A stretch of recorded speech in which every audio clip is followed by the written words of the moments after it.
This is my 2019 Kia Niro EV, also known as the e-Niro in Europe. I waited almost 1 year after placing my order in July 2018 because the Niro EV checks off almost all of the boxes related to my needs. I could have chosen a Tesla Model 3, I could have opted for the less expensive Hyundai Kona Electric or a Chevy Bolt EV, but this was the one for me. Why was this my choice? I'll let you know in 18 seconds.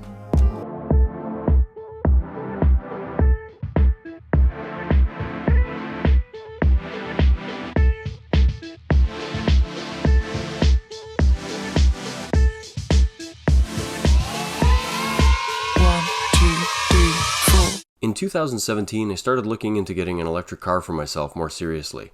I had a checklist of items that needed to be met in order to choose my car, so here's my list. I needed to be able to drive 350 kilometers without compromise. I needed the car to have liquid thermal management. I needed to be able to sit 5 adults comfortably. I needed decent trunk space, didn't have to be huge, but decent. It had to have some basic self-driving technology, not necessarily autopilot, but obviously that would be nice.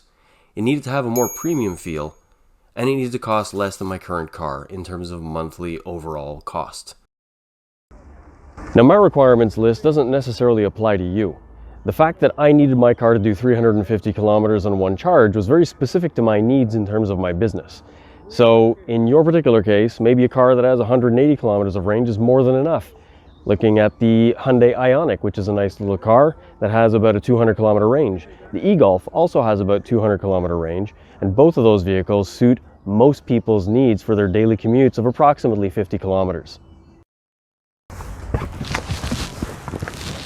Entrance and exit of the Kia Niro EV is something that's quite easy because of the large opening and the requirement for lots of room in the back seat for 3 adults.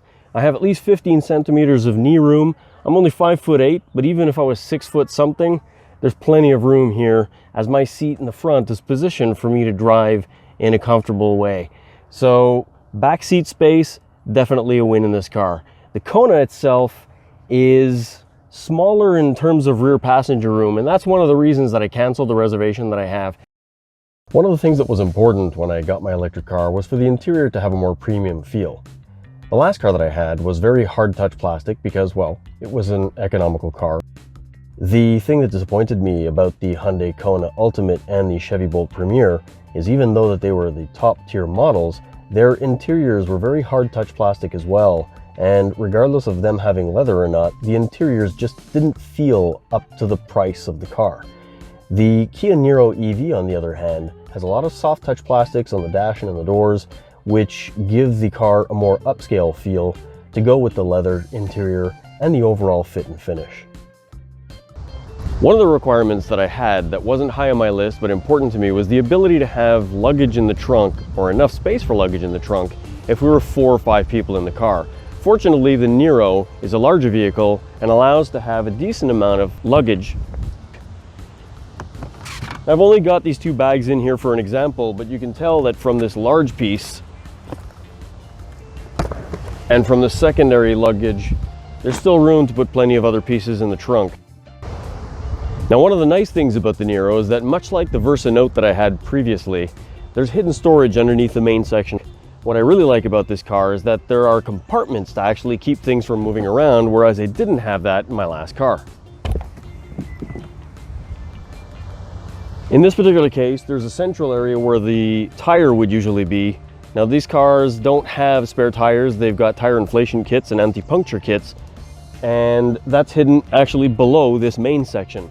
But it allows me to have things in separate areas so that they don't slide around, and in this main area here, I can keep all sorts of loose things. Underneath is an area that I haven't really used much, but what's cool is that this is where they keep the level 1 charger. It comes with a regular 110 connector that you plug into the wall and plug into the front of the car, and with this, from 0 to full would take 59 hours. It's a little ridiculous, but if you're stuck, it'll take care of things.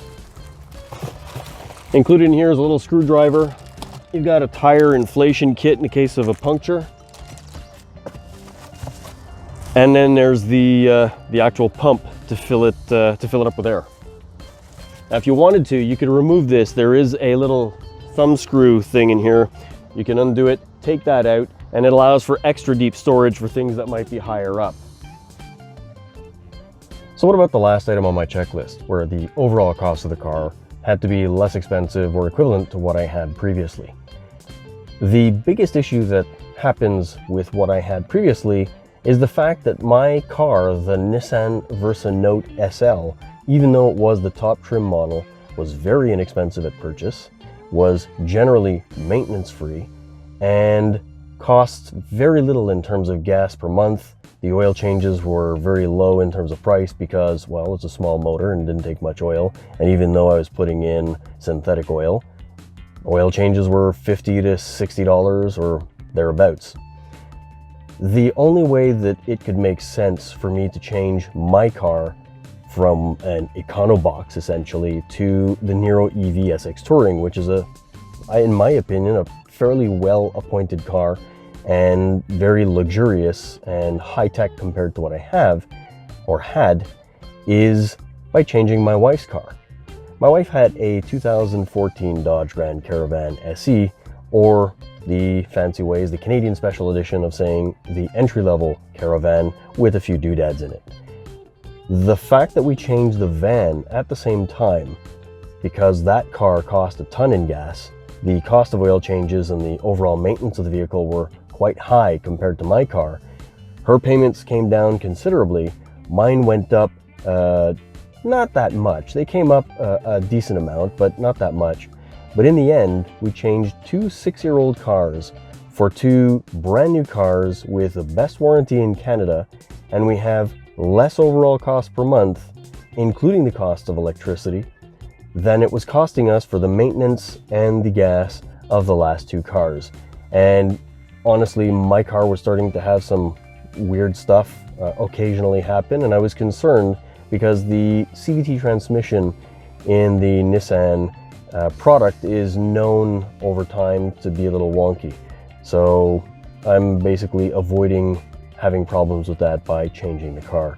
And my wife had a Dodge Caravan. Even though it had a year left of the warranty, it's a Dodge product, and well, it's a cheap product and it breaks. So we've moved into something that's far better for less money per month, as well as not polluting, no longer having to depend on OPEC or big oil, and stress-free driving. It's definitely a win in terms of cost. In the next video, one of the things that I want to talk about is the UVO intelligence that comes bundled with the Kia Niro EV. When I first purchased my car, I was told that UVO intelligence would not be included, but when I received it and I looked it up on the dashboard, it asked me to call a specific number.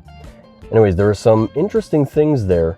It does work, and there are some really cool features, and I didn't find any videos on YouTube that actually show somebody using UVO intelligence in a newer model and giving some of the details, let alone for an electric car. So my next video is going to be about the UVO intelligence activation in a Kia Niro EV and what some of the features are and how to use them. So if you like this video, I'd really like you to click that thumbs up button. If you have any suggestions for future videos or you have questions or comments, please leave them in the section below. And as always, if you could subscribe to my channel, I'd be really appreciative because it'll help me reach my 100 subscriber level and allow me to get my custom YouTube URL. Thanks for watching. Have a great day.